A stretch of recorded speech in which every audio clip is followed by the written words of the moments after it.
So, with festivities reaching their climax in Trafalgar Square, we go over live to Big Ben to witness the closing of the old year. Rubbish! 1984 will stay open until it's completely exhausted. It's still a productive year. This government has a record of closing old years long before necessary. Scam! Happy New Year! It bloody well better not be, and it's your job to make sure it isn't.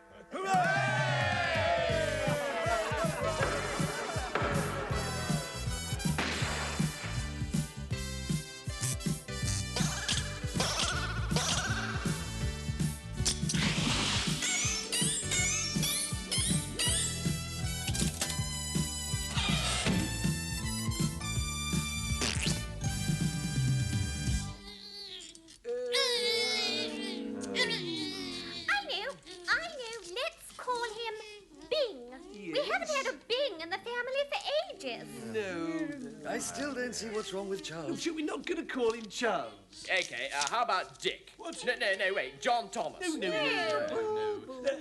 Listen, here's one. Zorba or Stavros? Gordon's nice. We're not calling him Gordon. Charles isn't terrible. No. Gilby. No. Percy. No. Vladimir. No. Moussaka. No. How about Pekka? Pekka Windsor, that's got a ring to it. Or Johnny. Johnny Walker. Oh, no, Charles Walker. How's that? No. Look, I'm going to solve the whole thing. Donna. Oh, like Donna Summer. No, Donna Kebab. Thixton's Old Peculiar. No, wait. Look, here's a totally off-the-wall suggestion. No, not Charles. We're just trying to think of a name for the baby, darling. Tell me what you think of... No. I've decided he's going to be called Henry. What? Henry? Yeah. Henry? Why Henry? Well, all my friends are called Henry, okay? Oh, wonderful. Hooray! Henry it is, then. Yes, hooray, Henry. Yes. Good. I'll christen him. I name this baby Henry. May God bless him and all who sail in him. What a waste. And now, the great debate. The President of the United States, Ronald Reagan, and a cheese sandwich. First of all, let me say something about taxation. That man's 45% naughty welfare tricker. Oh yeah, that's no good. He's got me. Cheese sandwich wins the debate. Cheese runs to landslide. Sandwich apologizes for Luke Russian's joke. Wake up, honey. Wake up. You're having a bad dream. It's just a dream. I'm having a dream. That's not possible. I'm a cheese sandwich. Then it's me who's dreaming? Well, it's not me. I'm not even sleepy. I'm dreaming I'm married to a cheese sandwich. And you know something? I don't want to wake up. Look, please, just give me a chance. Just give me a chance. I'm telling you, we were perfectly within our rights. Order! Perfectly within our rights. Thank you, Mr. Speaker, once and for all. Here's the Falklands, here's the Belgrano, and here's the total exclusion zone.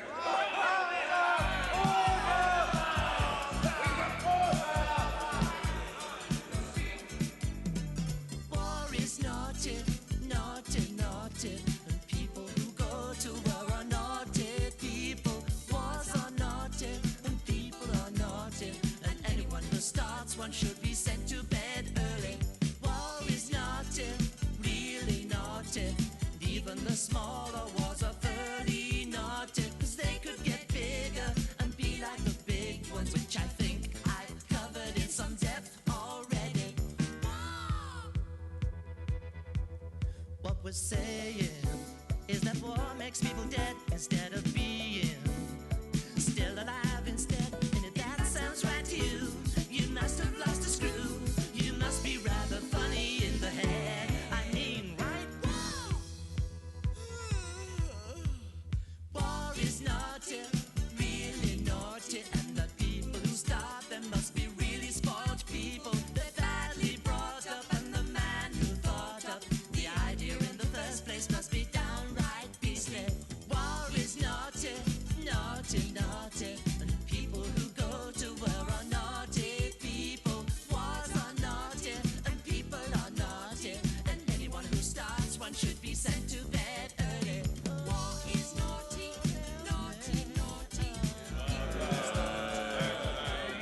Before I go on, I would like to condemn violence. I denounce violence. I deplore violence. I think violence is extremely naughty. You condemn the violence. I'm glad you said that. I do condemn violence. I find violence condemnable and I condemn it. But did you condemn the violence yesterday? I am on record as having condemned violence yesterday. I condemned it in the morning, I condemned it in the afternoon, and I condemned it before I kissed Glynis goodnight and went off to the spare room. I condemn violence. Why?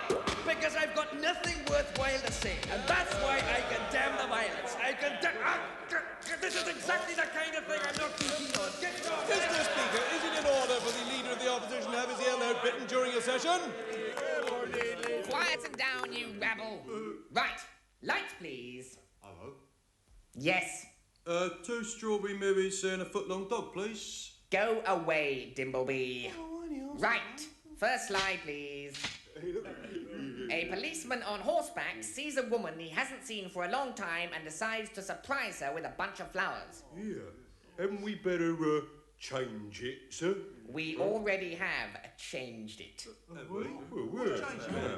That should fool those nosy Parkers on the police committee. Next slide, please. The police arrange an impromptu birthday celebration for one of the pickets. Sir, has this one been changed as well? Yes. Yeah, don't tell me what you've done. I want to find out for myself. Now, hang on. I got it. There isn't a cake. What? Yeah, see, look, there isn't a cake. You've painted out the birthday cake. Oh, yes. Next slide, please. That's a nice one. Policeman helping striking minors into the mobile library van because of the difficulty with the high step. And no birthday cake. Settle down. Next slide, please. Oh, what's this one? The secret NUM party funds? No, that's our overtime pay. Nice, isn't it? Settle down. Next slide, please.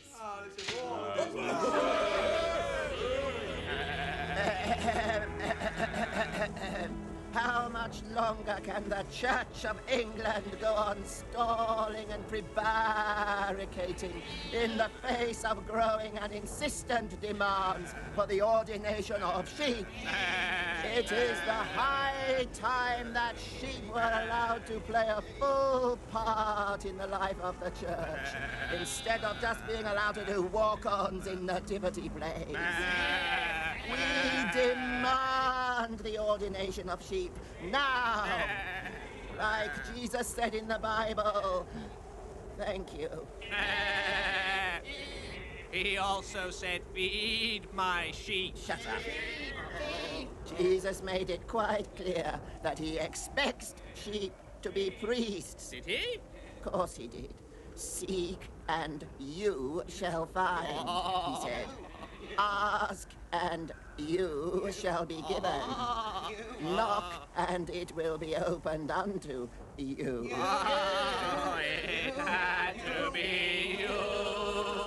It had to be you. Wait. Won't use female sheep. Yes. Well, I'm against it. I think it's a stupid idea. Yeah. So do I. Yes. Sheep out. Have a lovely time, darling. I will, baby.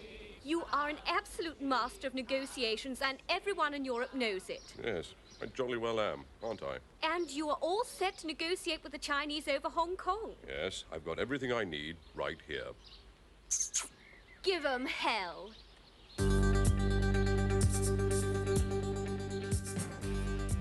And now here's Rubber News, read by Jimmy Greaves and Ian St. John.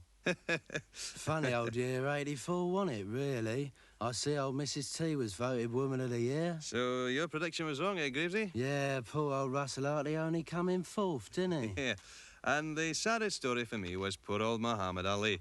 Do you see him on the box, Greavesy? Shambling, senile, incoherent. No, that was me saying it. You're a scream, Greavesy. I see your old mate, Colonel Gaddafi's promised to let the 4 British hostages leave Libya. Yeah, that's right. Well, that's as soon as they're strong enough to kiss him goodbye. Well, that's football. And, of course, the Russians have enough cruise missiles to destroy the whole population of the world. Yeah, well, providing they can persuade everyone to go and live in Finland. Did you see this about the surrogate mother, Greavesy? Oh, yeah, and her £7 baby. Yeah, I think that's tough. Yeah, £7 for 9 months' work. Not a lot, is it, really? No. Well, finally, a big year, too, for animal liberation. What, poisoning the Mars bars? That's right. Well, big fuss about nothing there, Saint. I mean, they've been piddling in the old pot noodles for years. Oh, Greavesy, you kill me. Oh, dear. Every time you buy this record, you can be sure your money is getting through to the people who want it most.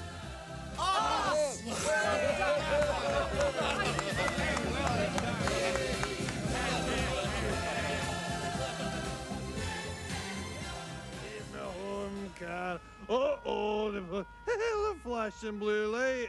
Eh? Oh, okay, pal.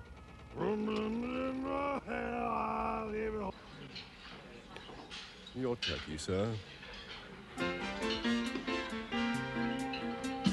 Can you guess who they are? We bet you haven't guessed so far. Shall we tell them? Let's. We're wets. Swimming around underwater, trying to avoid the frozen slaughter. Once in a while, letting off a bit of back, And always getting our bottoms smacked. no matter how bad things get. We're wet.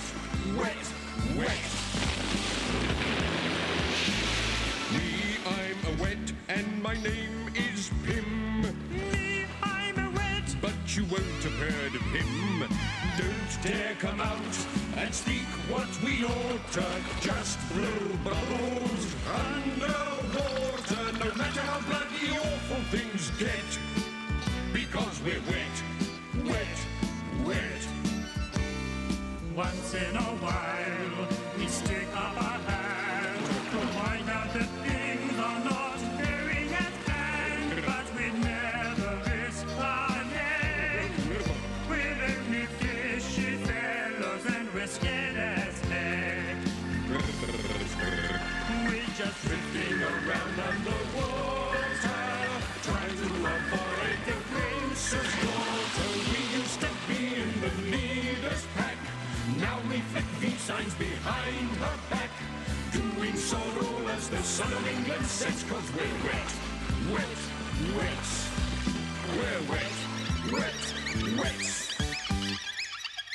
Right, editorial meeting. What have you got for the front page? We got this great story, sir, and we thought we'd have a big banner headline reading Robert Maxwell. Isn't that the same as yesterday? Yeah, it is, sir. Great. What about photos? Well, we've got a choice of pictures, sir. Is this one of you, this one of you, and, is this one of you? Put them all in. Good idea, sir. Yes, sir. Pages 2 and 4. Is this guy, sir, who's bought a satellite TV company? That's boring. Who is it? It's you, sir. Run it. Double page, big photos. Pages 5 to 20. Bingo, sir.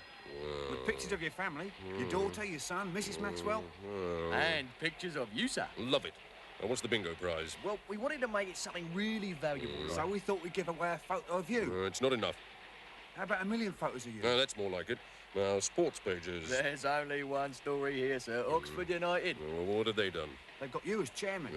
And? We thought we could have a big headline saying Robert Maxwell is chairman of Oxford United. I like it. Now, hold the front page, roll the presses, print it. Just wait a minute. What about page 3? We think you'll like that, sir.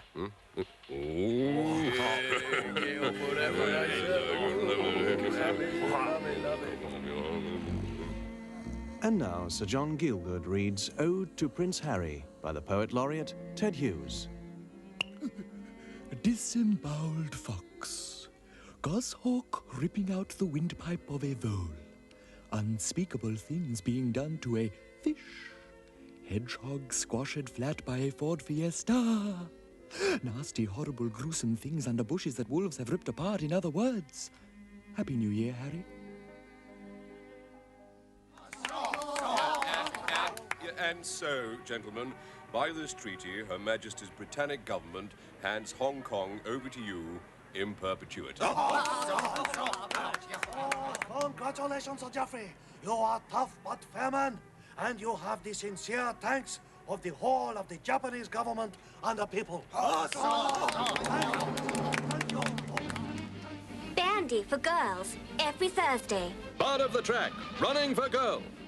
Little Zelabad longs to win an Olympic medal, but she can't because South Africa are banned from the Olympic Games, and she's no bloody good. Look at Zola go. 2 hours, 56 minutes. That's a world record for a marathon. Pity she's running the 100 metres. Zola lives with her wicked stepfather, Uncle Bota. Stepfather? Why does everybody hate us? Don't bother me now, Zola. I'm thinking up new excuses for putting black people in prison. Zola runs out and races up to her bedroom. 20 minutes later... Gasp, gasp, sob, sob. I'm never going to realise my dream of winning a gold medal and making obscene amounts of money from advertising in the true Olympic tradition. 2 days later... Zola, I've decided to sell you to this strange man. But I can't go with him. He's not a fascist. Yes, he is. He's from the Daily Mail. Her new wicked stepfather helps Zola discover her talent at the long jump as she leaps to the front of the queue to become a British citizen. Soon, it's the big race. Come on, Zola! Our little Zola, etc. Thinks. Who are those strange people with the funny flags? But then, disaster strikes as Zola accidentally trips up Mary Decker. Oh, never mind. While the crowd are still behind her, the runners are all in front of her. And 10 minutes later... Cooey, wicked stepfather, I'm home. I'm sorry you didn't get the gold, little Zola. Oh, but I did. Look. To be continued. Ed, come in here, Ed. No can do, Mr. President. This is something you gotta do on your own. Oh, I need my advisors, Ed. What do I do? You vote, Mr. President. Vote who for? I don't know these guys. Who's this guy, Regain? That's you, sir. Why am I running, Ed? I've already got a job. Holy moly. Just put an X on it, Mr. President.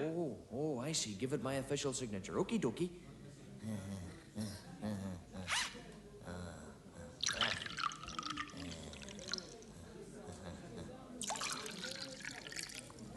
Oh, Ed. Well, Ed, I've done half of it. You keep plugging there, sir.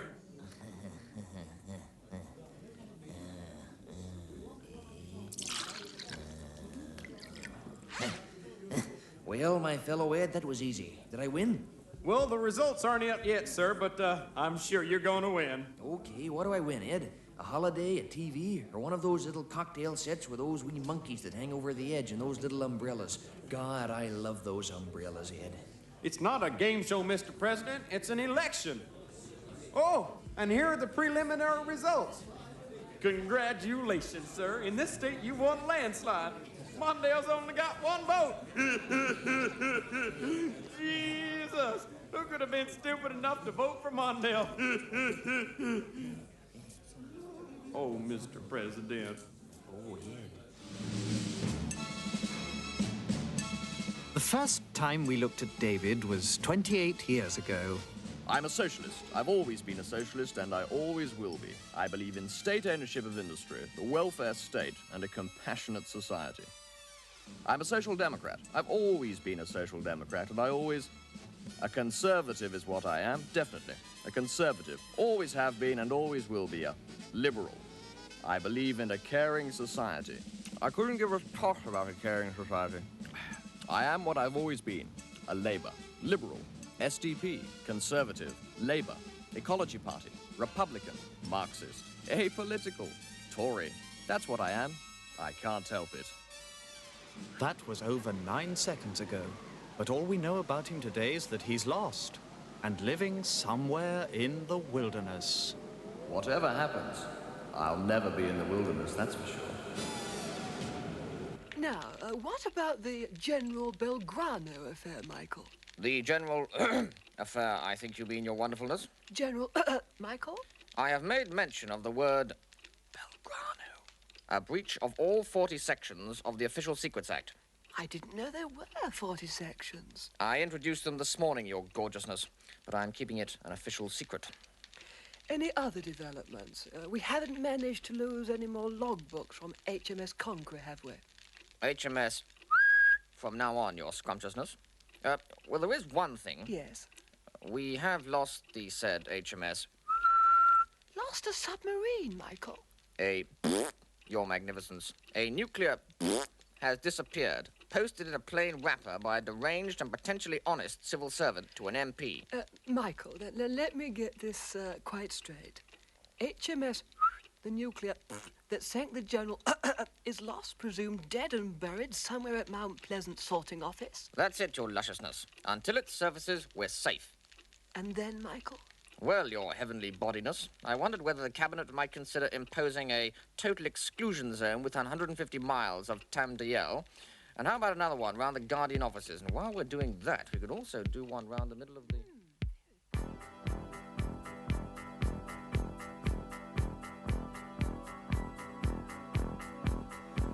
Remix, reuse it, get the beat to refuse it. Remix, redo it, shoot another wall. Remix, relay it, get some motherfucker in to play it. Remix, release it, see the money go.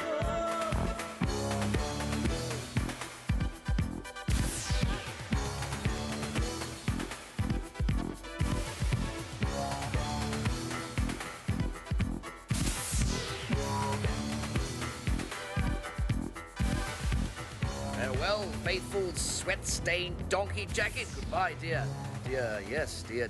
Dear moth-eaten student jersey, adieu to you. Dear open-toed sand, yes, worn out by 100 Aldermaston marches, I'll never be a scruff again.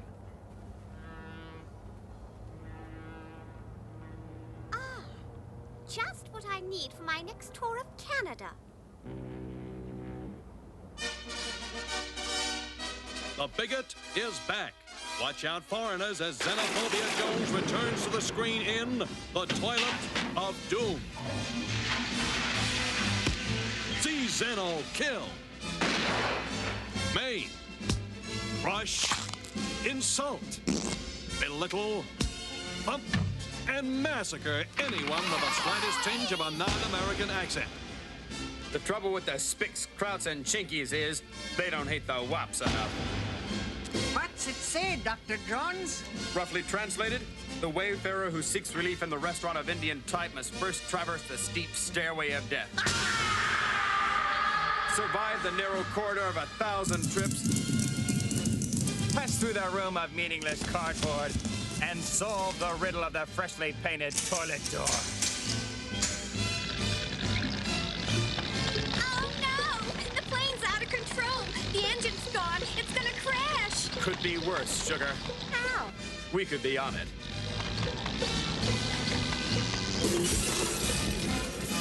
Xenophobia Jones in The Toilet of Doom. Bye-bye. Oh, you are terrific. Oh, Ronnie. I can't tell you how much I need you. You've been a tower of strength to me. Why, life without you would be, well, absolutely unthinkable. Promise me you'll never leave me? Oh, Ronnie, of course I won't. You say such wonderful things. Shut up, Nance. I'm talking to the auto cue. I don't wanna be no mega rock star. Don't wanna make a big time splash. Don't want no praise or adulation. I just wanna grown up a dope man's mustache. Black mustache, black mustache, black mustache. Black mustache, black mustache, black mustache. A glossy, thick, luxuriant, post-pubescent black mustache. Honey, you know, I got one here in each outfit. I got two on each eyelash. I got none beneath waist level because I plucked them and just stuck them on my black mustache. Black mustache, black mustache, black mustache. Black mustache, black mustache, black mustache.